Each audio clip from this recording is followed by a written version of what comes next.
Imagine a land where stories are older than the stones of its temples, where gods and demons still walk in the minds of millions, and where art itself seems to whisper secrets that go far beyond paint and stone. India, with its vast spiritual heritage, is celebrated as a cradle of wisdom and light. Yet hidden beneath its dazzling festivals and sacred sculptures lies another layer, darker, stranger, and far more complex than most imagine. Legends tell of gods with multiple faces who embody both creation and destruction in the same breath. They speak of deities who demand offerings of fear as much as love, and of rituals that blurred the line between devotion and dread. Sacred art, the icons, the frescoes, the temples carved from rock, was never just decoration. It was a living code, a doorway meant to awaken not only reverence but also awe, and sometimes terror. Why did these myths survive for thousands of years? Why do they still stir something primal when we see the fierce eyes of Kali painted in black, or the stone figure of a guardian with weapons raised against invisible foes? Was it only about faith, or did these images carry messages about the hidden forces of human life, death, power, temptation, and rebirth? The popular image of Indian mythology often focuses on the benevolent side, the peaceful meditation of Shiva, the playful smile of Krishna, the radiant light of Vishnu. But according to older traditions and forgotten tales, these same figures had shadows, aspects of themselves that revealed how fragile human existence truly is. In art, these shadows were never erased. They were carved into walls, drawn into manuscripts, and sung in verses by poets who understood that divinity was not only about comfort. It was about confronting fear and finding meaning within it. Take the example of the goddess Kali. Today, she is widely recognized as the fierce mother who protects her children from evil. Yet according to older versions of her story, she was also uncontrollable, drenched in the blood of demons she devoured, and so terrifying that even other gods trembled before her. In sculptures and paintings, Kali is shown with a necklace of skulls and a tongue dripping red, a vision designed not to soothe but to shock, reminding devotees that life itself hangs by a fragile thread. Sacred art magnified this effect. Imagine standing before a temple wall where every inch is covered with carvings, divine battles, cosmic dances, faces of gods with calm smiles and terrible fangs side by side. These were not simple images. They were lessons in paradox. They taught that creation cannot exist without destruction, that joy is inseparable from suffering, and that the divine is not always gentle. Why did Indian tradition embrace this duality so openly? Some scholars argue it reflects the rhythm of nature itself, the monsoon that brings crops but also floods, the sun that gives warmth but also burns, the cycle of birth and death that no one can escape. Myths and art became a mirror of these truths. By facing them directly, even through images that disturbed, people could prepare themselves for the uncertainties of life. And yet, there is another mystery. Many of these myths and depictions have been softened or reinterpreted in modern retellings. Temples now draw tourists more than worshippers, and colorful posters show God smiling rather than raging. But beneath the surface, in manuscripts stored away in libraries, and hidden carvings behind temple doors, the darker stories still remain. Stories of curses, of sacred beings who punished as much as they blessed, of rituals meant to channel forces beyond human control. This is the promise of the journey we are about to take, to peel back the bright layers of familiarity and reveal the shadows woven into India's sacred heritage. You will see gods as protectors and destroyers, sacred art as both beauty and warning, and myths that were never meant to comfort, but to confront. They endured for centuries not because they were easy to accept, but because they echoed the raw truth of life itself. And so we begin, at the threshold of India's myths and sacred art, where beauty and darkness are two sides of the same eternal coin. To understand why Indian myths carry such weight, why they are layered with both light and shadow, we must first step into the world that gave birth to them. The geography of the Indian subcontinent shaped not only daily life but also the imagination of its people. Vast rivers like the Ganga and Yamuna were more than water sources, they were living goddesses whose moods governed harvests and survival. Towering mountains like the Himalayas were not seen as mere rock but as the abodes of gods, protectors, and sometimes imprisoners of spirits. Forests, dense and teeming with life, were thought to shelter both sages in meditation and demons lurking in the dark. It is in this environment that the earliest layers of Indian mythology emerged. Long before the great epics were written, stories were passed orally, sung by wandering bards, chanted by priests, whispered around fires in villages. These tales were not just entertainment. They were survival maps. To speak of a river goddess was to remind listeners that water could save or destroy. To speak of a mountain god was to respect the danger of avalanches and storms. Myth was a way of binding humans to the unpredictable world around them.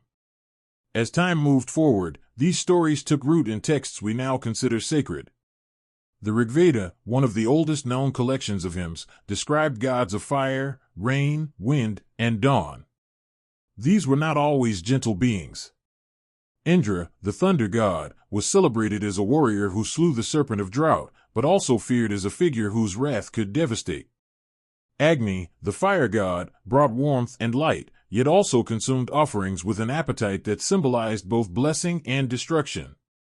When we read these hymns today, we often see them through the lens of philosophy or spirituality. But for those who first heard them, they were living warnings, instructions for survival, and ways to align human behavior with cosmic forces. To ignore the gods was to risk floods, famine, or disease. To honor them was to invite protection, though never guaranteed. Centuries later, the mythic world expanded into the great epics, the Mahabharata and the Ramayana.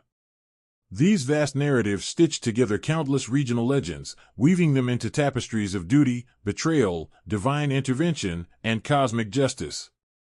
Yet within their grandeur lies something unsettling. Heroes are forced into impossible choices. Gods sometimes deceive.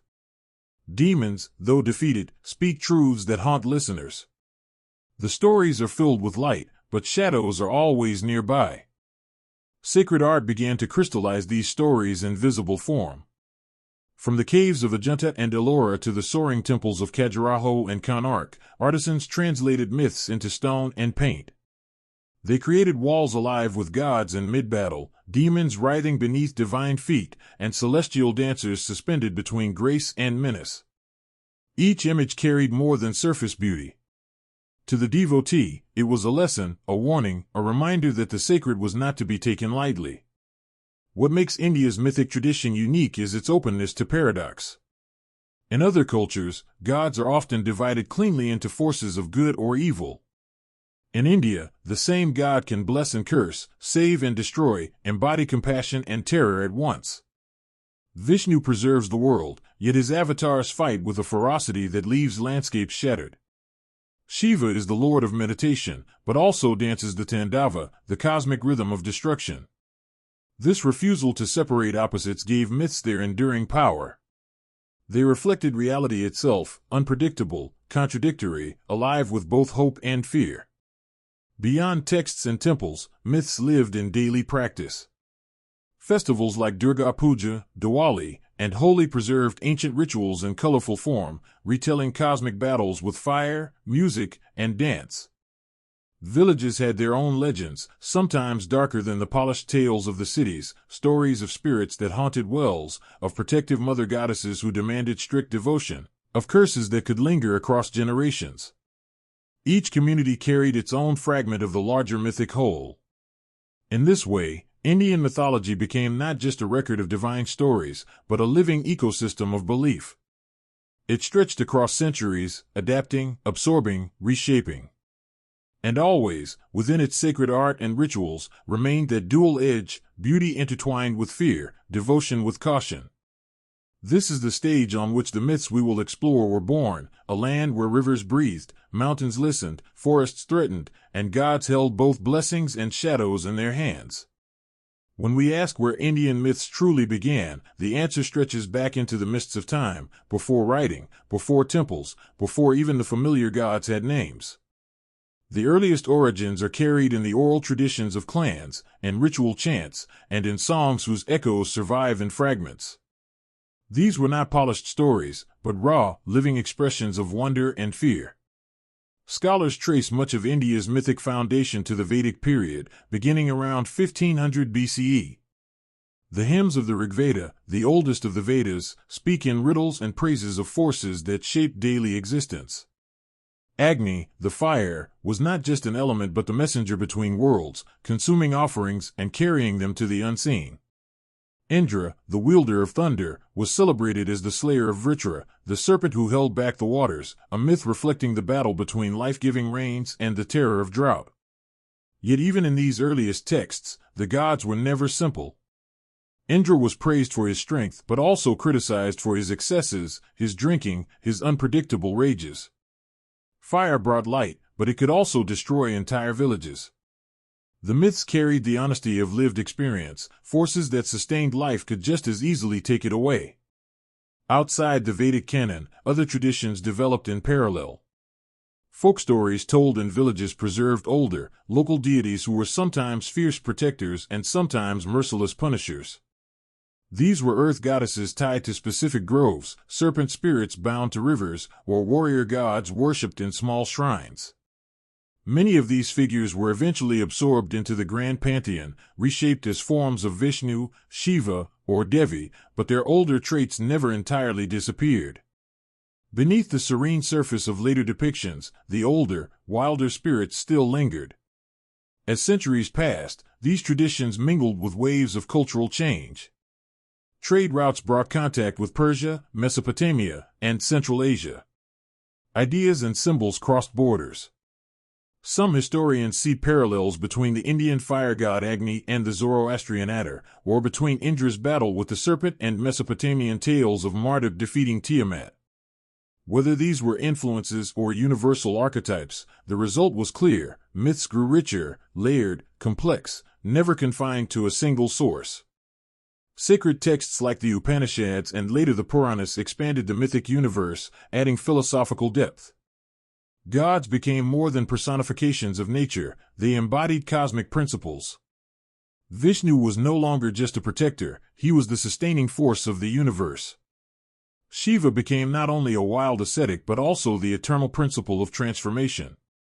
The goddess Devi was elevated as the supreme reality, capable of nurturing and annihilating in equal measure. But the oral traditions never vanished. While philosophers debated the nature of the soul, storytellers in villages continued to recite tales that blurred the line between reverence and fear. A mother might warn her child not to play near a certain tree, saying a spirit dwelled there. A farmer might leave offerings at the edge of his field, not only to honor the gods but to appease forces that might bring disease or disaster. These microlegends formed the pulse of daily life, ensuring that myths were not distant philosophy but immediate reality. In sacred art, the origins of these myths began to take shape in physical form. The earliest cave paintings and carvings were simple: animals, symbols, human figures caught in ritual poses. Over time, they grew into complex scenes, gods battling demons, cosmic dances, and images that conveyed not just stories but states of being. The art preserved what oral tradition could not: a visual code, a language of symbols that carried the myths forward across centuries. What makes these origins fascinating is their dual nature. On one level, they speak of universal themes: light versus dark, order versus chaos, life versus death. On another, they are deeply local, tied to rivers, groves, and communities whose names are forgotten but whose echoes survive in myth. When we look back, we see not a single beginning but a web of origins: voices rising from forests, chants rising from altars, stories rising from villages, all flowing together into the immense ocean we now call Indian mythology. And within that ocean, the darker undercurrents were always present. The gods could bless, but they could also abandon. The spirits of the land could guard, but they could just as easily curse. From the very beginning, myth carried the warning that life was never entirely safe, and the divine was never entirely tame. To navigate Indian mythology is to walk through a gallery of figures who are never one-dimensional. Each god, goddess, and hero embodies contradictions, revealing the full spectrum of human experience and cosmic truth. These characters are not merely religious icons, they are archetypes that shaped art, literature, and collective memory for millennia. Let us begin with Shiva, perhaps the most complex figure of all. He is the yogi seated in perfect stillness on Mount Kailash, smeared with ash, crowned with the crescent moon, the river Ganga flowing from his hair. Yet the same Shiva is also Rudra, the howler, a god of storms and disease whose wrath once terrified even the other deities. In sacred art, Shiva's calm face often hides a necklace of skulls or a trident that strikes with deadly precision. He is creation's still point, but also destruction's fire. This paradox teaches that life itself is a cycle, silence and storm inseparably bound. Vishnu, by contrast, is the preserver, the steady protector of cosmic order. Yet his avatars, Rama, Krishna, Narasimha, are anything but passive. Rama is the noble prince who sacrifices personal happiness for duty, but also a warrior who unleashes terrible violence in his quest to defeat Ravana. Krishna is the playful cowherd, charming with his flute, but in the Mahabharata he reveals his cosmic form, vast, blazing, terrifying, a vision so overwhelming that even his friend Arjuna trembles. Vishnu's gentle face hides the power of infinite transformation, a reminder that preservation sometimes demands ferocity. Then there is the goddess Devi, who appears in countless forms, nurturing as Parvati, graceful as Lakshmi, wise as Sarasvati. But in her darker guises, she becomes Durga, slayer of demons, riding a lion into battle with weapons in every hand. Or she takes the form of Kali, with wild hair, protruding tongue, and eyes that blaze with uncontainable fury. To devotees, these forms are not contradictions but wholeness, the feminine principle that can give life and also take it away, the mother who comforts but also terrifies. Heroes of legend mirror these divine contradictions. In the Ramayana, Rama is revered as the embodiment of virtue, yet his rigid commitment to duty leads to deep tragedy, forcing him to banish his beloved wife Sita despite her innocence. In the Mahabharata, Arjuna faces an impossible choice on the battlefield, torn between loyalty to his kin and his duty as a warrior. These dilemmas reveal that heroism in Indian myth is not about perfection, but about confronting impossible realities with courage, even when the outcome wounds the heart. Among the shadowed figures are the Asuras and Rakshasas, beings often cast as demons, but whose roles are far more nuanced. Ravana, the demon king of Lanka, is portrayed as cruel and arrogant, yet also learned, a great devotee of Shiva, a master of music and statecraft. His downfall lies not in being evil by nature, but in letting pride overshadow wisdom. Similarly, the Asuras in Vedic hymns are not always villains, sometimes they are simply rival powers, embodying the conflict inherent in the universe. In sacred art, these figures come alive with striking symbolism. Shiva is depicted with a third eye, symbolizing perception beyond illusion. Vishnu reclines on the serpent Ananta, floating on the cosmic ocean, a vision of eternity itself. Kali's necklace of skulls represents the letters of the Sanskrit alphabet, a reminder that even language is born from destruction. The heroes too are etched into stone, Rama with his bow, Krishna with his flute, Arjuna frozen in the moment of doubt as he listens to Krishna's counsel on the battlefield of Kurukshetra. What unites all these figures is their refusal to be flat or simplistic. They embody paradox. They are radiant and terrifying, compassionate and merciless, noble and flawed. For audiences across centuries, this made them unforgettable. Unlike perfect saints or distant abstractions, these gods and heroes reflect the messy, contradictory truths of existence itself. The darker tones of their stories were never hidden, they were carved into temple walls, sung in epic poetry, painted in manuscripts. They remind us that divinity does not erase conflict, suffering, or fear. Instead, it absorbs them, transforms them, and holds them side by side with joy, love, and light. And so, as we turn from these archetypes to their stories, we begin to see the dramas that defined Indian mythology, great battles, cosmic dances, betrayals, and redemptions that played out not only among gods and demons but in the hearts of human beings. Picture a battlefield lit by fire, its dust rising like smoke from the underworld. The clang of weapons fills the air, and at the center of the chaos stands a figure who is not just a warrior but a god in human form. This is the scene of the Devi Mahatmya, one of the most famous stories of the goddess Durga, a tale that reveals how sacred art and myth combined awe, beauty, and dread into a single vision. According to legend, the Asuras, beings of immense power, had conquered the heavens. Led by the brothers Shamba and Nishamba, they drove out the gods, seizing the throne of cosmic order for themselves. The Devas, humiliated and powerless, turned to the supreme feminine force. From their collective prayers, from their combined desperation, a light emerged. That light became the goddess Durga, radiant, beautiful, yet armed to the teeth with the weapons of every god. Imagine the moment carved into temple stone, Durga with 10 arms, each holding a weapon, Shiva's trident, Vishnu's discus, Indra's thunderbolt. Her lion mount roared beneath her, muscles straining, eyes fierce. In her face was serenity, but her eyes blazed with fire. For worshippers, this was more than a story. It was a vision of divine power summoned when the balance of the universe had tipped too far. The Asuras laughed at first. How could a single woman defeat their armies? But as Durga raised her weapons, the battlefield became her canvas. She slew generals with a grace that was both terrible and mesmerizing, each strike echoing with the cries of creation itself. Shamba and Nishamba hurled insults, boasting of their strength, until Durga's fury split into forms, fierce goddesses known as the Matrikas. Each was terrifying, fanged, wild-haired, dripping with energy too vast to contain. Then came Kali, emerging from Durga's brow, dark as midnight, her tongue lolling, her laughter shaking the skies. She devoured demons as easily as shadows vanish in the sun. In art, this scene was etched with brutal beauty, the goddess trampling foes, the battlefield littered with fallen bodies, yet her form radiant as the morning sun. At last, Durga herself faced Shamba. The duel raged across earth and sky. With every strike, mountains quaked and oceans churned. Finally, she hurled him to the ground and pierced his chest with her spear. Silence fell. The heavens cleared.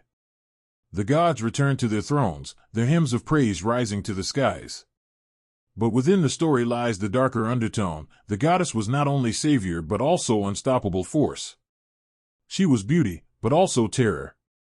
She protected the order of the world, but she did so with blood on her hands.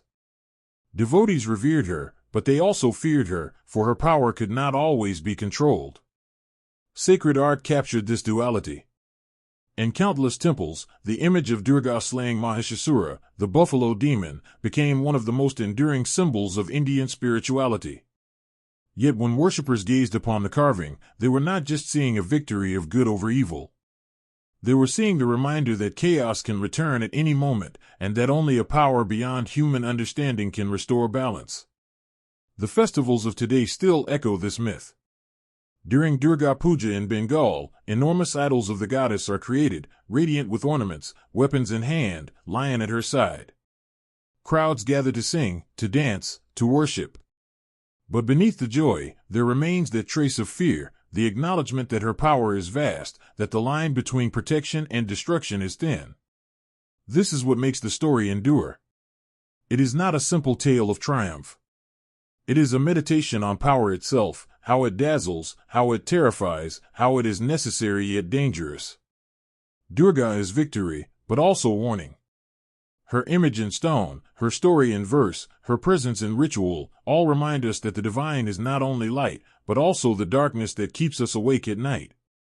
Not all myths in India are told the same way.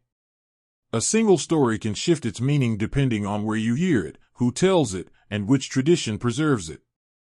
This fluidity is part of what keeps Indian mythology alive. The same tale can be sung as a hymn, painted on a temple wall, or whispered as a fireside warning, each version carrying its own layer of light and shadow. Take, for example, the story of Mahishasura, the buffalo demon defeated by the goddess Durga. In the grand tradition of the Devi Mahatmya, he is the symbol of chaos, a brute force that must be destroyed for order to prevail. Durga's slaying of Mahishasura is celebrated every year in the festival of Navaratri. The image is iconic, the goddess, serene yet fierce, thrusting her spear into the half-man, half-buffalo form of the demon. But in some folk traditions, Mahishasura is remembered differently. In parts of Karnataka, he is not entirely villain but a tragic hero, a son of the soil, representing local tribes who resisted northern kings. His defeat by Durga is seen as the conquest of one culture over another, a political victory transformed into divine myth. In Mysore, the city most associated with him, the great festival of Dasara still carries echoes of this tension. The celebration honors the goddess, but the very name of the place, Mysore, from Mahishwaru, the city of Mahisha, keeps his memory alive as more than a simple villain. This duality extends to other myths as well. Ravana, the demon king of Lanka in the Ramayana, is almost universally condemned in popular retellings, arrogant, lustful, a kidnapper of Sita, an enemy of Dharma. Yet in parts of South India and Sri Lanka, Ravana is revered as a great scholar, a master of music, a devout follower of Shiva. In some villages, his effigies are not burned but honored, his intelligence and devotion remembered alongside his flaws. Sacred art reflects this complexity. In some manuscripts, Ravana is drawn with 10 fierce faces, each snarling in anger. In others, he is shown serenely playing the veena, a master of melody. Even the god Krishna, beloved as the playful cowherd and wise charioteer, has alternate shades. In the Mahabharata, he guides Arjuna with divine wisdom, revealing the Bhagavad Gita, a scripture that has inspired centuries. Yet in certain folk songs, Krishna is portrayed as mischievous to the point of cruelty, stealing butter, teasing milkmaids, and bending rules for his own amusement. Some critics in ancient texts even questioned his actions in war, suggesting that he manipulated events for victory at all costs. The same flute-playing god who symbolizes love and joy could, in another telling, embody cunning strategy and merciless pragmatism. Sacred art embraced these contradictions rather than erasing them. In one temple, you may find a mural of Krishna dancing with the gopis, radiating divine charm. In another, a sculpture may depict him in his vast cosmic form, terrifying and magnificent, countless heads and arms spreading across the universe. The message is clear: no single version is the whole truth. The myth is a prism, and each region, each artist, shines light through a different facet. This diversity also reveals how myths were adapted to local needs. A fisherman's village might emphasize water deities and serpent spirits. A mountain community might exalt Shiva as the ascetic lord of the peaks. A desert settlement might preserve fierce goddesses of protection against drought and disease. Each version was shaped by survival, by memory, by identity. And when these local myths were absorbed into the grand epics and Puranas, their rough edges and darker tones were not always smoothed away. They lingered, resurfacing in regional retellings and art. What these alternate versions show is that Indian mythology was never a rigid system. It was, and still is, a living dialogue between cultures, communities, and imaginations. Heroes can be villains, villains can be saints, gods can be both merciful and merciless. For devotees, this is not contradiction but depth. The divine, after all, cannot be captured in a single story. And so, as we move deeper into the world of Indian sacred art, we begin to see how these variations are expressed in symbols, colors, and forms, where every animal, every weapon, every gesture carries meaning that transcends its surface. If myths are the stories of Indian civilization, then sacred art is their visual language, a system of symbols that compresses entire philosophies into a single gesture, an animal, or a number. To walk through a temple is to enter a coded universe, where nothing is accidental. Every carving, every color, every figure conveys meaning, often layered with paradox, often pointing to truths that lie beyond words. Take animals, for instance. In Indian art, they are not decorative details but embodiments of forces both divine and natural. The lion, often associated with Durga, represents ferocity, courage, and the raw energy of nature itself. When she rides the lion into battle, it is not just a mount but the symbol of untamed power brought under divine control.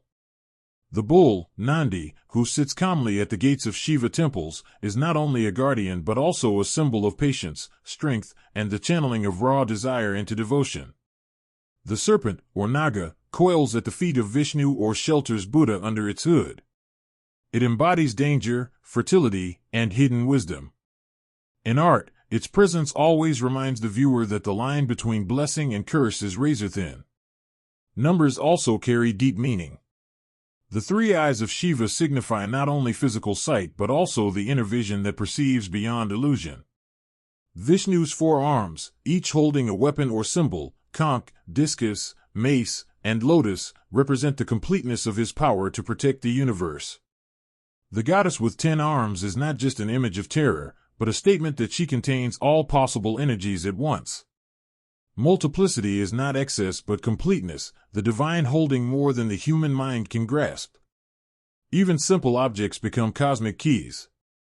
The lotus, seen in the hands of gods and goddesses, grows from mud yet blooms pure, a reminder that beauty and transcendence can arise from imperfection. The trident, Shiva's Trishula, embodies 3 realities: creation, preservation, and destruction. Vishnu's discus, the Sudarshana chakra, is not only a weapon but the wheel of time itself, ever-turning, inescapable. The rosary beads of sages, the drum of Shiva, the bow of Rama, each tells a story beyond its material form.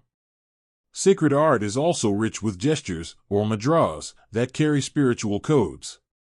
A raised palm signals protection, Abhya mudra, telling the devotee to set aside fear. A hand extended downward, Varada mudra, signifies blessing, the granting of wishes.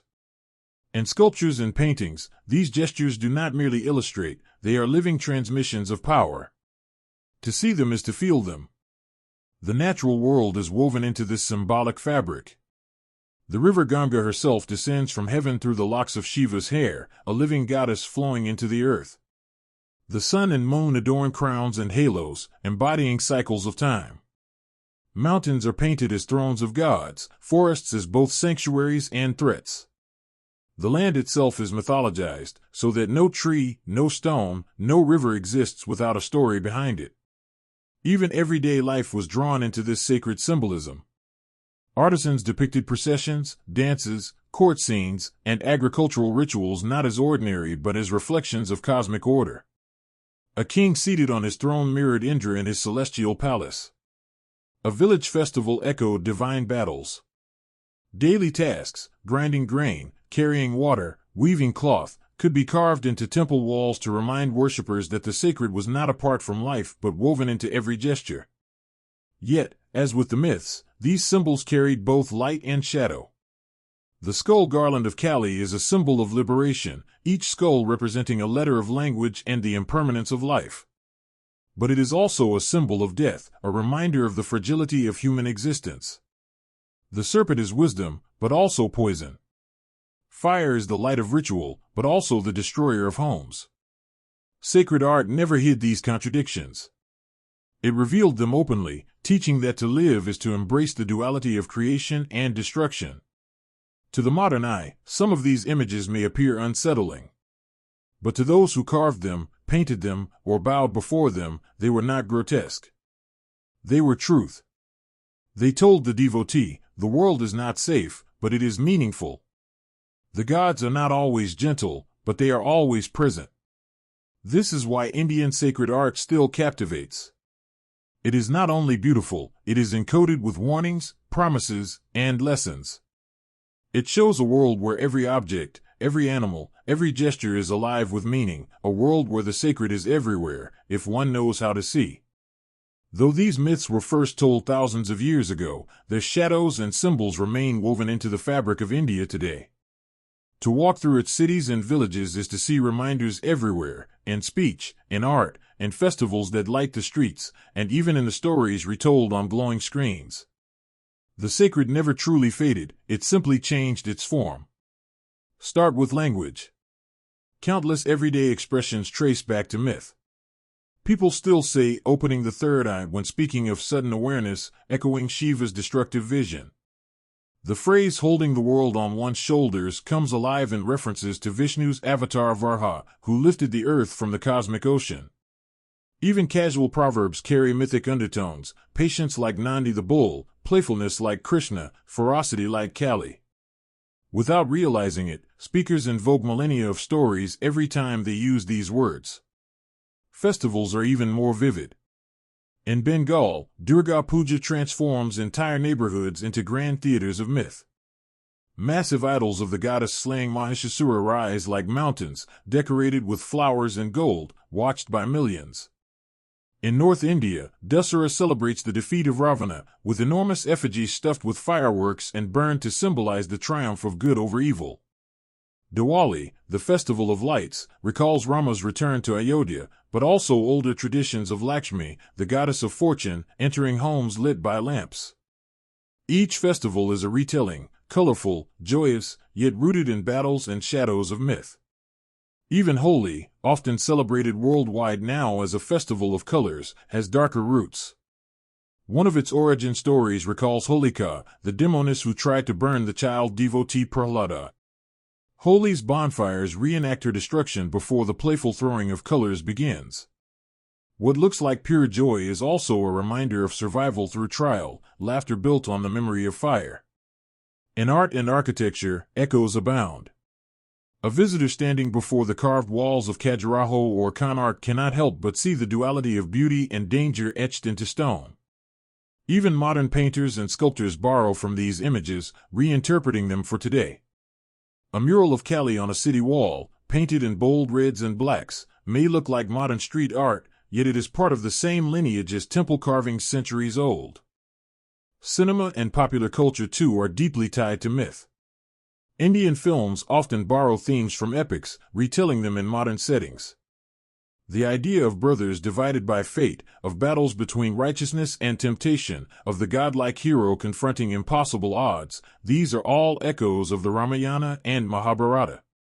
Some movies even directly adapt mythic stories, blending them with visual effects to reintroduce them to new generations. In recent years, myths have found their way into games, comics, and digital media. Children may play video games where they control avatars of Rama or Arjuna. Graphic novels portray gods in superhero-like form, their weapons glowing with lightning. Even global pop culture nods to Indian mythology, episodes of international series reference Kali, or video games feature avatars of Shiva and Ganesha. Sometimes these portrayals simplify or sensationalize, but they show the global reach of these myths. Festivals, language, and media are not the only echoes. Walk through a bustling Indian market, and you may see amulets with images of Hanuman for strength, or small clay idols of Lakshmi placed at shop entrances for prosperity. Cars often bear stickers of deities for protection. Jewelry designs repeat motifs thousands of years old: lotus, chakra, trident. The sacred symbols have become part of everyday life, subtle yet constant. And still, the darker shades remain.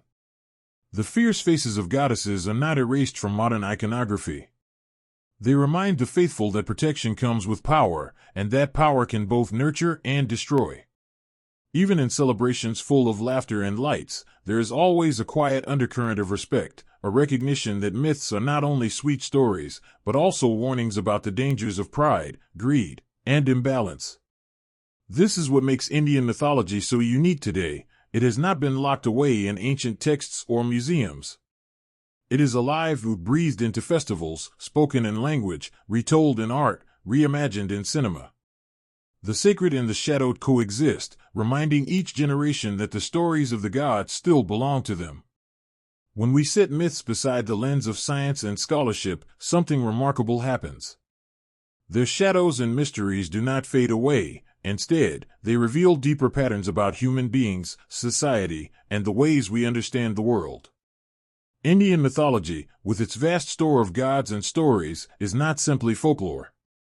It is a cultural map, one that both anthropology and psychology can help decode.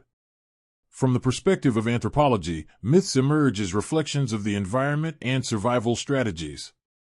The serpent myths, for example, are not random inventions. In a land where venomous snakes were part of daily danger, it made sense to treat them as divine, appeased through offerings, respected as guardians, feared as potential killers. Similarly, myths of goddesses linked to rivers show how essential water was to life. To honor Ganga as a goddess was to acknowledge both her blessing and her destructive floods. The myth encoded reality into a story that guided behavior. The history of religion reveals how myths evolve as societies change. The violent Rudra of the Vedas, feared as a storm god, became Shiva, the great yogi, embodying both ascetic peace and cosmic destruction.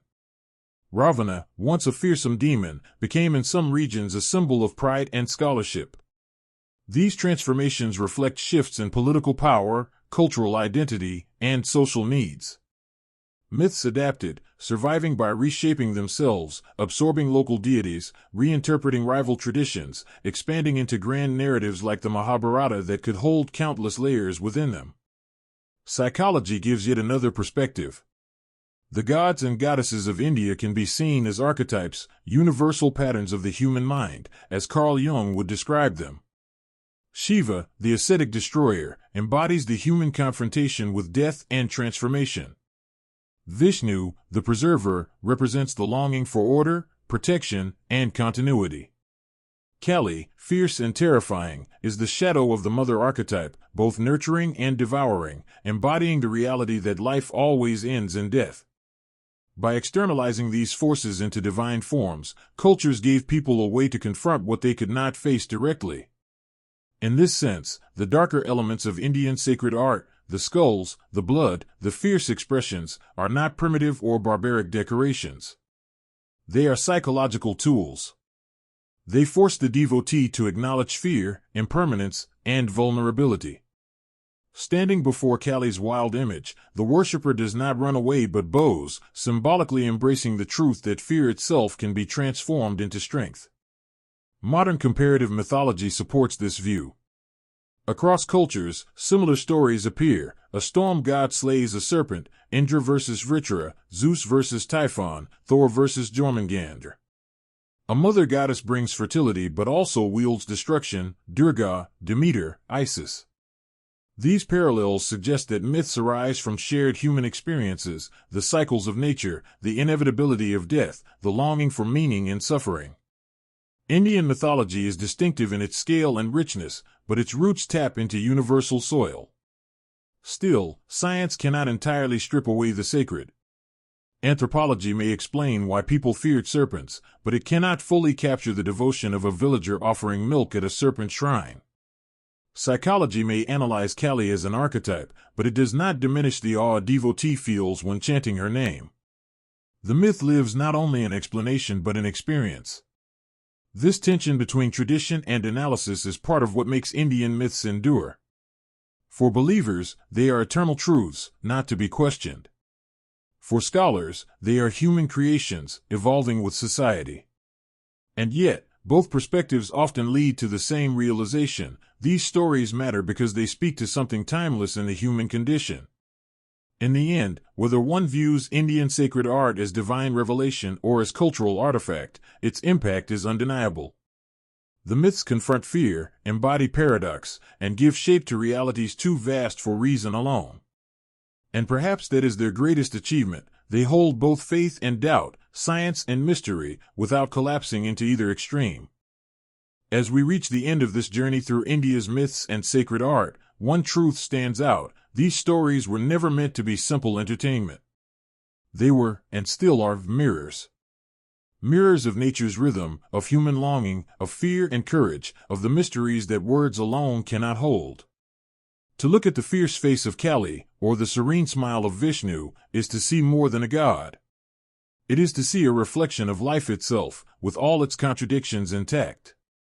In the modern world, where temples are tourist sites and myths are often reduced to children's tales, it may be tempting to dismiss these legends as relics of the past. Yet their power endures. The symbolism of the lotus, the dance of Shiva, the eternal war between order and chaos, these are not distant themes. They echo in how we live today. Every time we seek balance between work and rest, between love and loss, between hope and despair, we are replaying the dramas carved in stone thousands of years ago. Sacred art, too, continues to speak across the centuries. Its purpose was never just decoration. A sculpture of Durga slaying Mahishasura is not only beautiful, it is a reminder that darkness is always near, and that courage, when summoned, can confront it. The skulls of Kali are not grotesque trophies, they are reminders of impermanence, urging us to live fully before time takes its due. Even the most unsettling images were meant to awaken, not frighten. They carried the message that fear can be faced, transformed, and transcended. And perhaps that is why these myths still matter. In an age of technology and distraction, when we chase comfort and often avoid discomfort, these stories force us to look into the shadow. They whisper that destruction is part of creation, that endings are seeds of beginnings, that chaos and order are not enemies but partners in the great dance of existence. For believers, the gods remain alive, protectors and destroyers, blessings and warnings. For others, they are archetypes, living symbols of the human mind. But for all, they offer a language to speak about what cannot be easily said: the fragility of life, the terror of death, the beauty of renewal. India's myths endure not because they promise safety, but because they embrace truth. A truth that is neither comforting nor despairing, but complete. A truth that says, life is fragile, sacred, dangerous, and meaningful all at once. So the next time you hear a story of Krishna's laughter, or see the wide eyes of Kali staring from a painting, pause for a moment. Behind the beauty lies darkness. Behind the darkness, a deeper beauty. And in that paradox, in that unbroken circle of light and shadow, lies the reason these legends have survived for thousands of years. They are not just stories of gods. They are stories of us.